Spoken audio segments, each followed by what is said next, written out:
जो home minister हैं अमित शाह साहब, उन्होंने एक कश्मीर में बारामूला में एक स्टेटमेंट दी कि हम पाकिस्तान से बात नहीं करना चाहते। वो कह रहे हैं कि लोगों ने हम बड़ा मशवरा देते हैं कि हमने पाकिस्तान से बात की जाए, लेकिन हम बात नहीं करेंगे पाकिस्तान। जब पाकिस्तान में फ्लड्स आए हैं, आप जरा यूं बैकग्राउंड को देखें ना, और वहां से एक अफसोस का या सिंपैथी के स्टेटमेंट आया प्राइम मिनिस्टर नरेंद्र मोदी का, और ख्याल था कि प्याज और टमाटर एंड सो ऑन हम इंडिया से आसानी से हासिल कर लेंगे। तो पाकिस्तान ने कहा कि हम बिल्कुल इंडिया से नहीं कुछ भी मंगवाएंगे। तो इन हालात में मेरे ख्याल से अब इंडियन गवर्नमेंट ने भी कहा है कि वी विल टेक।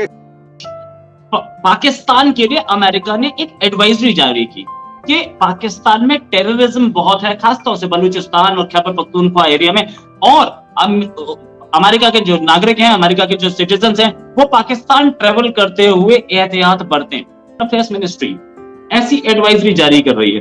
क्या ये इंडिया को खुश करने का तरीका है कि देखिए हम भाजपा साहब को यहाँ बुला रहे हैं और इंडिया को खुश कर रहे हैं, देखो एडवाइजरी भी दे दी, या कहीं कुछ गड़बड़ है? हम अपने लोगों को, क्योंकि इससे एक चीज हमें थोड़ी सी हालांकि हमें बुरी लगती है ये चीज कि यार उन्होंने एडवाइजरी, और होता है कि अगर लेट सपोज मैं आपके घर पे आता हूँ या आपके शहर में आता हूँ या आपके इलाके में आता हूँ और मैं कहता हूँ यार ये तो बड़ा खतरनाक किस्म का है रोहित साहब यहाँ पे, तो मुझे या मेरे फैमिली के किसी लोगों को नहीं।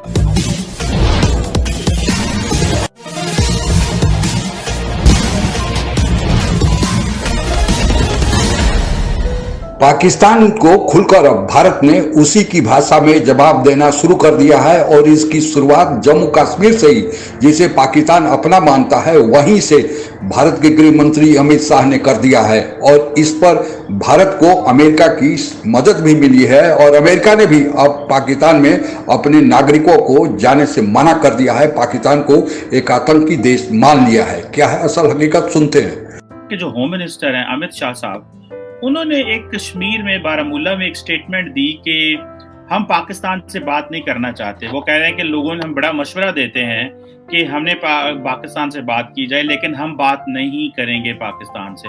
और साथ में उन्होंने कहा देखें कश्मीर डेवलपमेंट बड़ी हो रही है, वहाँ पे टूरिस्ट बहुत आ रहे हैं, नॉर्मलाइजेशन हो रही है। डॉक्टर साहब, आप क्या समझते हैं, क्या पाकिस्तान और भारत की, आपने बड़ी हिस्ट्री तारीख की किताबें लिखी हैं और बड़ी हिस्ट्री पढ़ाई है इंटरनेशनली पूरी दुनिया में, आप क्या समझते हैं कभी पाकिस्तान और भारत की तारीख में कभी इस तरह का मौका आया कि जब ये बात लीडरशिप यहाँ पहुंच गई हो कि हमें बात ही नहीं करनी, हम आपसे इंगेज ही नहीं करना चाहते?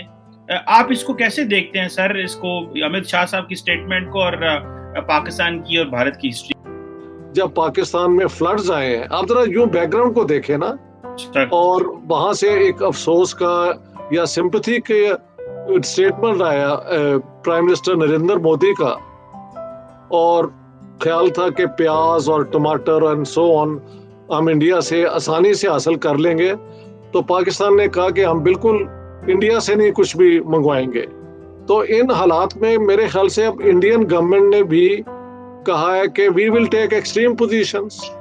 पाकिस्तान के लिए अमेरिका ने एक एडवाइजरी जारी की कि पाकिस्तान में टेररिज्म बहुत है, खासतौर से बलूचिस्तान और खैबर पख्तूनख्वा एरिया में, और अमेरिका के जो नागरिक हैं, अमेरिका के जो सिटीजन हैं, वो पाकिस्तान ट्रेवल करते हुए एहतियात बरतें।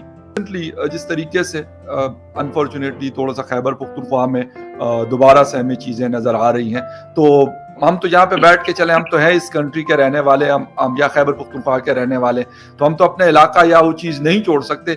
लेकिन जो दूसरे कंट्री का बंदा है वो, या उनकी एम्बेसीज यहाँ पे जो ऑपरेट करती है वो, रोहित साहब, वो कहती है कि भाई हम क्यों, मतलब पाकिस्तानी जाने या जो उनके साथ जिनका पड्डा चल रहा है वो टीटीपी के साथ चल रहा है या बीएलए के साथ चल रहा है, आपस में जो करना है करो, हम अपने लोगों को, क्योंकि इससे एक चीज हमें थोड़ी सी हालांकि हमें बुरी लगती है ये चीज कि यार उन्होंने एडवाइजरी, और होता है कि अगर लेट सपोज मैं आपके घर पे आता हूँ या आपके शहर में आता हूँ या आपके इलाके में आता हूँ और मैं कहता हूँ यार ये तो बड़ा खतरनाक किस्म का है रोहित साहब यहाँ पे, तो मुझे या मेरे फैमिली के किसी लोगों को नहीं आना चाहिए, तो यकीनन आपको बुरा लगेगा। अगर मेरे हवाले से ये कोई बात करता है तो मुझे भी बुरा लगेगा, यहाँ यार मेरे यहाँ एक मेहमान आ रहा है और वो इस तरीके से। तो ये सारी वो चीजें जिसकी वजह से मसाइल क्रिएट होते हैं, लेकिन इससे एक चीज हमें बड़ी क्लियर होती है कि वो अपने लोगों को प्रोटेक्ट करने के लिए आखिरी हद तक जाते हैं। Do something to bring normality to Pakistan. ये ऐसे तो नहीं चल सकता।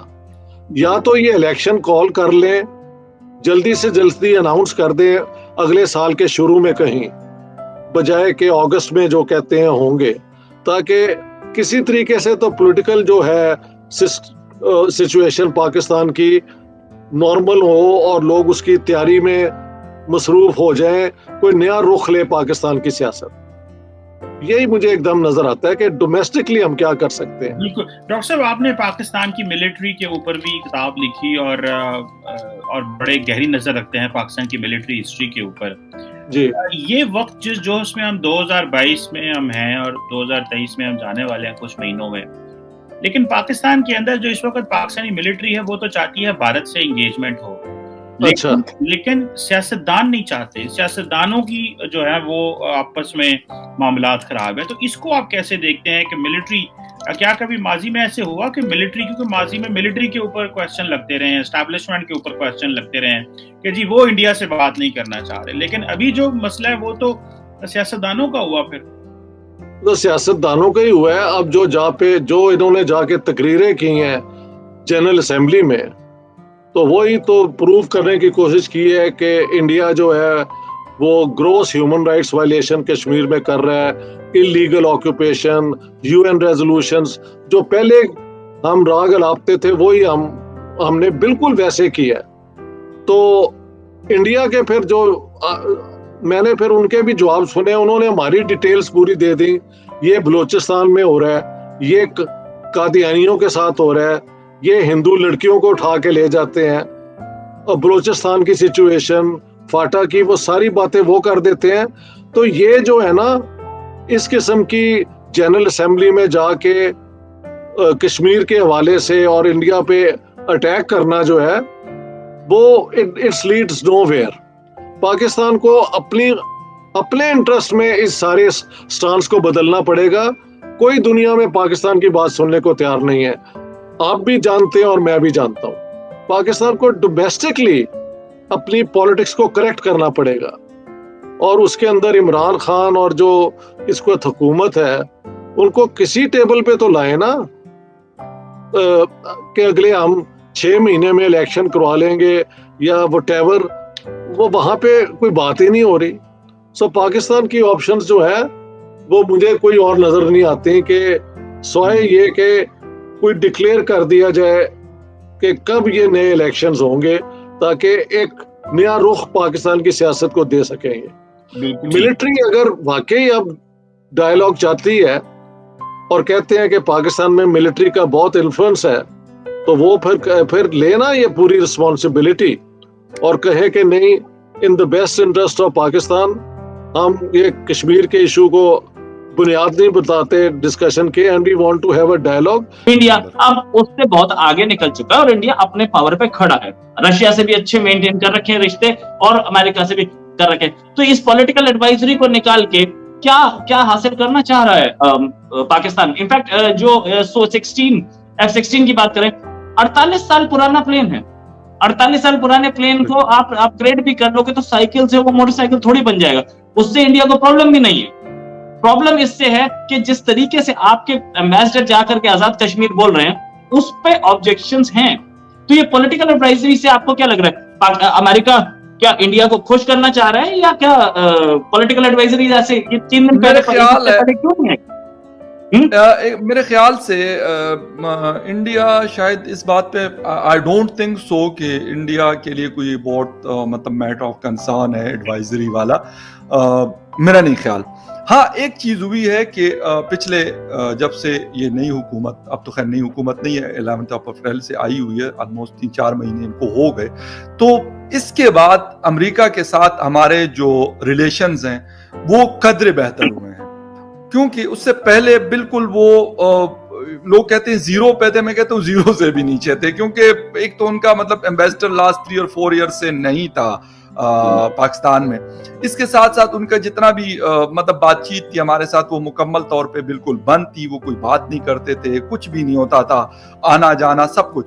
तो उसमें थोड़ी सी एक बेहतरी आई है, ये बात बिल्कुल क्लियर है, इसमें कोई शक वाली बात नहीं है कि थोड़ी सी बेहतरी आई। लेकिन इसका ये मतलब नहीं है कि वो हमारे साथ अगर उनके ताल्लुकात बेहतर हो जाएंगे तो वो इंडिया को एक साइड पे रख लेगा। वो इंडिया को इग्नोर शायद नहीं कर सकता। अब ये उनको भी पता है, ये हिंदुस्तान को भी पता है, और ये मेरे ख्याल पाकिस्तान को भी ये बात बड़ी क्लियर है। बाकी किसी को और को पता हो या ना पता हो, लेकिन इन तीन कंट्रीज को आपस में पता है इस चीज का कि हर किसी की अपनी एक इंपॉर्टेंस होती है। और जिस तरीके से क्वाड शॉट और ये सारी चीजें बनी हुई है, तो वो अगर ऐसा कुछ करता है अमेरिका, तो उसको पता है कि यार चाइना को मैंने हैंडल करना है या फिर और इस रीजन में बहुत सारी चीजें करनी है। ठीक है, पाकिस्तान उनके साथ होता है, ठीक है, पाकिस्तान जो भी कुछ कर सकता है वो करता भी है और किया भी है। उनके लिए काफी आउट ऑफ द वे जो है वो फेवर देते हैं अमेरिकन को। उनकी मैं कहता हूं कि लॉबिंग या उनका इन्फ्लुएंस मैं कह दूंगा वो बड़ी स्ट्रांग है, और उसकी बहुत सारी रीजंस है, ऐसा भी नहीं है। अब न्यू दिल्ली में उनका इन्फ्लुएंस उस तरह का नहीं चलता। उसकी वजह क्या है? आप लोग ना तो IMF से लोन लेते हैं, सबसे बड़ी बात, ठीक है। फिर उसके बाद दूसरी तीसरी चीजें, आपकी डिपेंडेंसी कितनी होगी यूएस के ऊपर। 5 अगस्त 2019 को जब भारत ने जम्मू कश्मीर का विशेष दर्जा समाप्त किया था, तो पाकिस्तान ने बड़ा हो हल्ला मचाया था। हालांकि पाकिस्तान के इस शोरगुल से कोई प्रभाव भारत पर नहीं पड़ा, और पड़ना भी नहीं चाहिए, क्योंकि जो भारत ने किया था वह भारत के अपना अंतर्गत अंदरूनी मामला था। इससे पाकिस्तान का कोई लेना देना नहीं। भारत ने जो जम्मू कश्मीर को विशेष दर्जा दिया था, वह अपने संविधान में किसी के दबाव के कारण नहीं दिया था। यह उस समय के वक्त की जरूरत थी, और भारत ने विशेष दर्जा दे रखा था, क्योंकि भारत ने जब जम्मू कश्मीर का अपने में विलय स्वीकार किया, और तत्कालीन राजा हरीश सिंह ने भारत के सामने मजबूरी बस प्रयास किया था, क्योंकि स्वतंत्रता प्राप्ति के बाद जम्मू कश्मीर जो उस समय एक प्रिंसली स्टेट था, वह स्वतंत्र था, और उसे इंडियन इंडिपेंडेंस एक्ट के तहत यह अधिकार दिया गया था कि वह अपना या तो स्वतंत्र अस्तित्व बनाए रखे, या फिर भारत और पाकिस्तान जिसके साथ उसकी इच्छा हो उसमें वह शामिल हो जाए। क्योंकि जम्मू कश्मीर के राजा तत्कालीन हरीश सिंह थे, उन्होंने अभी कुछ समय तक सोचने विचारने के लिए स्वतंत्र रहने का निर्णय लिया था, लेकिन पाकिस्तान को यह बात रास नहीं आई। पाकिस्तान के तत्कालीन संस्थापकों में से एक मोहम्मद अली जिन्ना, जो पाकिस्तान के प्रथम गवर्नर जनरल भी बने, उनकी नज़र इस जम्मू कश्मीर राज्य पर थी, और उनकी यह सोच थी कि चूंकि जम्मू कश्मीर की बहुसंख्यक जनता मुसलमान है और वहाँ के शासक हिंदू है, इसलिए अगर पाकिस्तानी सेना यहाँ घुसपैठ करती है तो वहाँ की जनता का भरपूर समर्थन पाकिस्तानी सेना को मिलेगा, और जनता और पाकिस्तानी सेना के बल पर वे पूरे जम्मू कश्मीर को अपने में हड़प लेंगे। क्योंकि जम्मू कश्मीर अपना स्वतंत्र अस्तित्व बनाए हुए है, इसलिए भारत भी उसे मदद देने नहीं आएगा। लेकिन जम्मू कश्मीर के राजा ने देखा कि पाकिस्तानी सेना का उनकी सेना मुकाबला नहीं कर पा रही है, तो उन्होंने संपूर्ण जम्मू कश्मीर का भारत में विलय स्वीकार कर लिया। लेकिन भारतीय सेना ने जब पाकिस्तानी सेना को निकालने का काम शुरू किया, उसके कुछ दिन बाद युद्ध विराम हो गया, और पाकिस्तान के अवैध कब्जे में POK, पाक ऑक्युपाइड कश्मीर, या जिसे पाकिस्तान में आज़ाद कश्मीर कहा जाता है, और गिलगित बल्तिस्तान का इलाका पाकिस्तान के पास रह गया, जो आज भी पाकिस्तान के अवैध कब्जे में है। तो लिहाजा चूंकि कानूनी रूप से जम्मू कश्मीर का भारत में विलय हो गया था, तो जम्मू कश्मीर के स्टेटस के बारे में भारत ने अपने संविधान में कुछ अधिकार दिए थे। अब परिस्थितियां बदली तो भारत ने उस अधिकार को वापस लिया, लेकिन यह भी वादा कर रखा है कि जब जरूरत होगी तो फिर उसे वापस कर दिया जाएगा।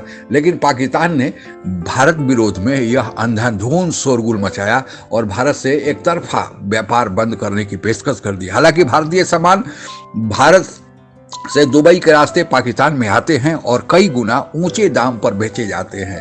भारत से जीवन रक्षक दवाइयां भी पाकिस्तान में जाती हैं, लेकिन पाकिस्तान की अकड़ बनी हुई है, क्योंकि पाकिस्तान में भारत विरोध, अमेरिका विरोध और फिर इजराइल विरोध चलता है। यह चूर्ण बेचा जाता है पाकिस्तान को। अब यही कारण है कि पाकिस्तानी मीडिया कह रही है कि उसका एकमात्र दोस्त चीन जब पाकिस्तान को मदद करने से इनकार किया या जो मदद दिया वह नाम मात्र का है, तो अब समय है कि भारत से मदद मांगे पाकिस्तान और बॉर्डर खोले ताकि जो भी चीजें सस्ते दरों पर भारत से मिल सकती है उसको वह लेकर अपने इस विभीषिका से अपने लोगों का जान बचाए। आज के लिए बस इतना ही। जय हिंद। आप अगर हमसे जुड़ा रहना चाहते हैं तो कृपया मेरे चैनल को सब्सक्राइब करें तथा बेल आइकन भी दबा दें ताकि नई वीडियो की जानकारी तुरंत आप तक पहुंच जाए। धन्यवाद। जय हिंद।